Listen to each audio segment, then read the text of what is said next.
এক পরীক্ষা 32 নম্বর পেয়ে 18 নম্বরের জন্য ফেল করে, অপর এক পরীক্ষার্থী 37 নম্বর পেয়ে 5 নম্বর 12 নম্বর বেশি পেল, পরীক্ষার্থীর মোট নম্বর কত পেল? তো এখানে দেখা যাচ্ছে যে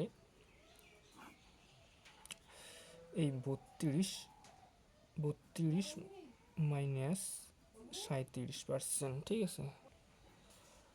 তো 100 ইন্টু 18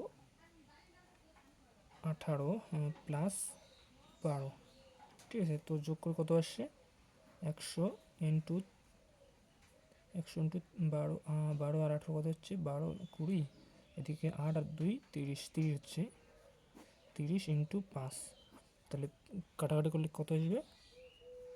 5 20 100 এন্সার কত আসছে? 3 দুগুণ 6, 600, দুটো শূন্য আছে, দুটো সাথে এন্সার, ঠিক আছে। শতকরা অঙ্ক এইভাবে করতে হয়, শর্টকাট ফর্মুলা আর কি, ঠিক আছে।